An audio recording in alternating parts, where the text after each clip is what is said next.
So I first want to thank my wonderful colleagues, Senators Merkley and Klobuchar, for joining me here. Today is a monumental day because we're introducing S1 for the People Act, one of the most important pieces of legislation that has come before the Congress in a very long time. I want to thank Senator Merkley. He's the lead sponsor. I want to thank Senator Klobuchar. She's the chair of the Senate Rules Committee, for being here. And look, as Senate Majority Leader, one of the very first things I did was designate the For the People Act as S1 to show how important it is to our country and to our caucus. That was the first legislative bill from Democrats. Our first bill after suffering through 6 years of Mitch McConnell's legislative graveyard. And what did Democrats make clear? That we're standing up to voter suppression. We are standing up to the despicable acts of voter suppression in so many states. We are committed to ending dark money that has corrupted our politics and government for too long. And we are ensuring that public officials work for those they represent, not special interests. This is comprehensive, it is strong, and it is democracy with a capital D. Earlier this year, we witnessed the horrible attack, the despicable and violent insurrection right here at the Capitol. All three of us experienced it firsthand. I was only 30 feet from some of these insurrectionists. It was an attack fueled by hatred and by insidious lies spread by the former president, aimed at overturning the results of a free and fair election. And in the wake of the election, dozens of states seized on the former president's big lie and introduced over 250 bills, making it harder for people to vote. You know them, but they're outrageous. When you lose an election, what you do in a democracy is try to win over the people who didn't vote for you, not prevent them from voting. That is autocratic. That is anti-democratic. That is anti-American. And it's nothing short, again, of despicable, nasty, and in many cases, racist. Ask the Georgia legislature why it is only on Sunday they don't want to have early voting. It's to prevent African Americans from voting. It's Jim Crow. A century after we thought Jim Crow was dying. And it's been resurrected in the most horrible way. To say that you need a notary public before you can vote by absentee is despicable and ruining our democracy. According to the Washington Post, the laws they're putting in could make it harder for tens of millions of Americans to vote. Many of them people of color, many of them students and young people. We have never seen anything like this. It's happening in states all across the country. All across the country.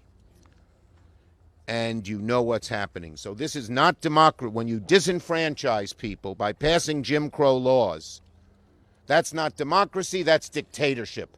And that's where our Republican friends seem to be going. We need America to stand up to this, and we must stand up to it in the Senate. Failure is not an option. I also want to say there are other important parts of this bill. Obviously, the Citizens United case, which has allowed, I just read today, someone sending his friend $10 million in Ohio. That one person should have that influence is despicable. Allowing unlimited dark money in our politics has just damaged our democracy in very serious ways and causes people to just lose faith in the process. So the For the People Act is a commitment from Senate Democrats to say we're going to preserve our democracy, we'll have real solutions. It is one of the most monumental bills that has come before us in a very long time.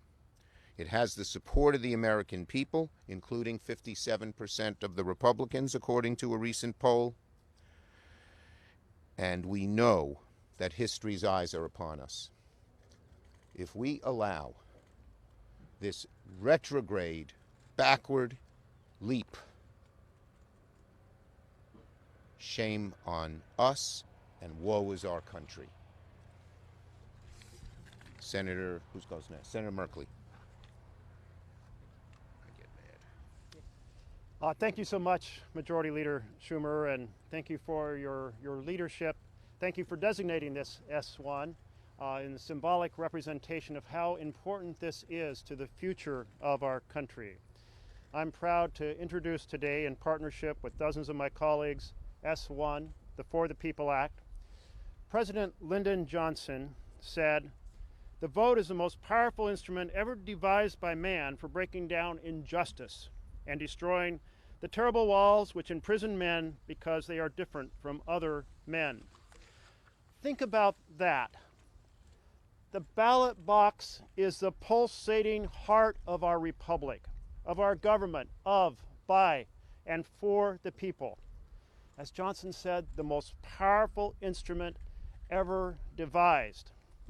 The central driving vision of our nation is that through our elections, every citizen can participate in guiding our country. Our nation, however imperfect in the beginning, has worked toward this goal for over 200 years, overcoming barrier after barrier. We overcame some of the barriers of race with the 14th and 15th Amendments. We overcame barriers of gender with the 19th Amendment. We overcame barriers that denied Native Americans the right to vote with the Indian Citizenship Act of 1924. We overcame the barriers of Jim Crow with the Voting Rights Act of 1965. And now this core central right is under attack again. As we speak here today, there are more than 250 bills in 43 states assaulting the right to vote, making it harder for students, for low-income Americans, for seniors, for college students, for our black and brown Americans to vote. No access to the ballot has been a form of systemic racism throughout our history. And once again, we see this raising its ugly head. But every member of the Senate took an oath of office to defend the Constitution. And that means all 100 of us should be working to defend access to the ballot box, to protect and defend the Constitution. It's our responsibility to ensure the ability of every American citizen to participate in the elections. So in the face of the greatest attacks on voting rights in this nation since Jim Crow, the For the People Act protects American citizens' rights. This legislation puts power back where it belongs, in the hands of we, the people.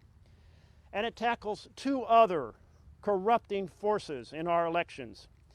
This bill breaks the dominance of big money in our politics.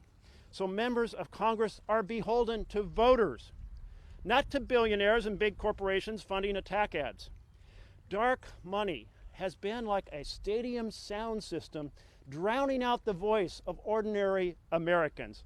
We have to turn that sound system off so the people can be heard. And it stops gerrymandering, because people should choose their politicians in a republic, not the other way around.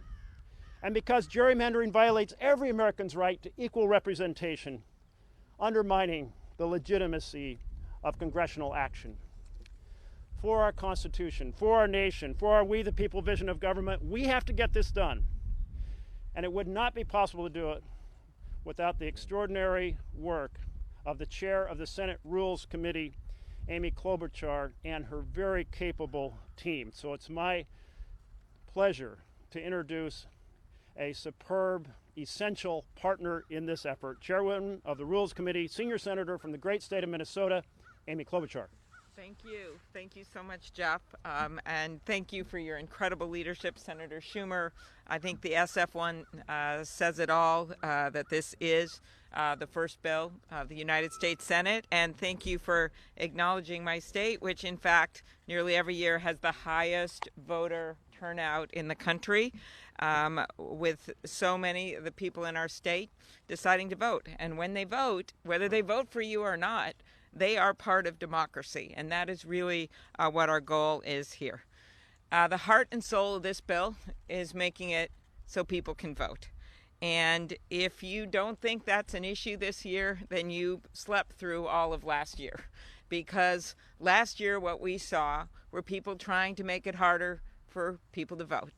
Last year, even after the election, we saw that happening with hundreds of lawsuits that were thrown out by both Democratic and Republican appointed judges. Last year, we saw 8 million more people vote for one candidate for president. Okay, what does a losing party usually do when that happens? They reassess. They look at what their policies are, how they can better reach voters, how they can better have messages. Sadly, that doesn't appear to be what's happening here with, as my colleagues point out, over 250 bills so far introduced, including in my state, in legislatures across the country to suppress the vote. What they are doing right now, they are saying, well, we're not going to change our policies. We're doubling down on them. We're not going to vote for the American Rescue Plan. Instead, we're going to disenfranchise people so that less people vote, because we didn't like what happened in the last election. That is what's going on here. That being said, this bill is supported, as Senator Schumer pointed out, by a majority of Republican constituents. There's an analogy here with the American Rescue Plan that Senator Schumer so deftly got through the Senate. There is an analogy because Republicans and Democrats supported that bill, but it was stopped in this chamber until we figured out a way to do it. This bill is supported by Democrats and Republicans across the country. They hate all the outside money and the negative ads, and they hate the fact that people are trying to make it harder to vote when they've all learned many times for the first time because of the pandemic how to vote by mail. And they say we kind of like it. Now, people in some of these states are trying to take it away from them. This bill, as Jeff pointed out, is about 1, making it easier to vote, 2, getting the dark money out of politics, and 3, cleaning up some of these situations in our country, like the fact that the U.S. Supreme Court, does not have an ethics code in place. So there are some, I remember when I first got to the Senate, and this bill was led in part by Barack Obama, who was then a senator. Our first effort was ethics reform. And guess who signed that bill? Senator Schumer knows this. George Bush signed that bill because we realized there were things that we had to do to clean things up. So one thing you need to know, despite any of this stuff you hear from them about, fraud, when you know you have more chance of getting struck by lightning than committing election fraud, all of that going on, there is significant support for provisions in this bill by Republican governors who made changes in their state. There are 9 major provisions in this bill that are in fact bipartisan, including a number of mine that have been introduced with Republicans. So let's look at what the intent here. And the intent here is to make sure that people have their rights. What does the kids say every day with the Pledge of Allegiance? One nation under God, indivisible, with liberty and justice for all. Not for some, for all. And as I said at the inauguration, this is a moment where, after the horror of January 6th, which was all about a group of people using violence to try to stop votes being counted, legal votes being counted, it is the moment where our democracy picks itself up, dusts itself off, and moves forward as we always have together. That's what this bill is about. Thank you. And thank you, Jeff, for your incredible leadership, as well as Senator Schumer. Okay. Questions on this subject? Yes. When do you intend to put this on the floor, and how does it differ from the House bill? We intend to put it, there is a campaign. First, we have step-by-step process. Senator Klobuchar is having hearings on the bill next week. March 24th, in a few weeks. At the same time, there is a strong national campaign throughout the country showing how important this is. We will put the bill on the floor. We will see if our Republican friends join us. If they don't join us, our caucus will come together and decide the appropriate action to take. Everything is on the table. Failure is not an option. Yes. Leader Schumer, when you say failure is not an option, does that mean that you would consider reforming the filibuster for bills like this? Failure is not an option. Everything is on the table. Yes. Senator Warnock is going to give his maiden speech on this topic in Yes. just a few minutes. What role do you expect him to have in this? I think he knows what voter suppression is like in Georgia. He knows what they're doing now. I think he's going to be a very persuasive voice for Democrats and Republicans to pass S1. President Biden said today that he would be open to a talking filibuster. How would that impact how you guys move forward? Look, as I repeat, failure is not an option. We must get this done, and everything will be on the table. We heard the Republicans saying that, well, wait a second, why is the federal government interfering with the rights of the states to run the elections they see fit? How do you address that? The bottom line is that our democracy and the right to vote, particularly when it's discriminatory, has always been a province of the federal government. Could I just add one thing? Yeah, sure. It's really clear. Article 1, Section 4 of the Constitution, the times, places, and manner of holding elections for senators and representatives shall be prescribed in each state by the legislature thereof, but the Congress may at any time by law make or alter such regulations. And what we have seen across the country are changes, but not in every state. Not every state has what we have in my state and Jeff's state that assures that votes are counted and it's easier for people to vote with same-day registration and with making people automatically registered. I would add that you've got red states like Utah that have made it easier for people to vote with mail-in ballot. And one of the things that I found ironic was after this last election, one of the arguments our colleagues are making is, well, that was a mess. Well, first of all, let's realize it wasn't actually a mess. In the middle of a pandemic, we had what their own Homeland Security Department called the safest election in history. And the reason it seemed like a mess was that there were hundreds of unwarranted lawsuits that were filed by President Trump across the nation. And in the end, they were all rejected. And one of their primary complaints, and something they've told me they're interested in, was that a few of the states, as you know, don't start counting votes until after the election, right? And other ones process them when they come in. This bill fixes that. One of the primary Republican complaints. Go ahead, you want to say something? I'll just add on this that this argument that this is a violation of states' rights is absolutely wrong. Our founders knew that the election of the members of Congress has an impact on every American in every state. And therefore, Congress has the responsibility to make sure those elections are fair across this country. And that's why, as Amy pointed out, it says Congress may at any time make or alter regulations. That is why. So it is not just the ability of this, it is the responsibility of the federal government to make sure that these elections are fair. Jeff, you want to also mention that we've made changes. Yeah, we've made about 15 changes, a few of whom that make sure we deal with some of the changes contemplated in the states, and a few others that are technical, but nothing that significant. We've been meeting with Secretary of States, taking their feedback, because we want to make sure that this law can be implemented effectively for next year's primaries, next year's general election. And they have provided us examples of where we need to kind of round off some of the sharper corners to make sure this can be done well. And just to give you one small example of what I'm talking about, a reference to counties, which is common to most of our states. Some states don't have counties, so you have to say election jurisdictions, so therefore a change. Okay, any more on this subject? Okay, Okay. thank you very everybody. much.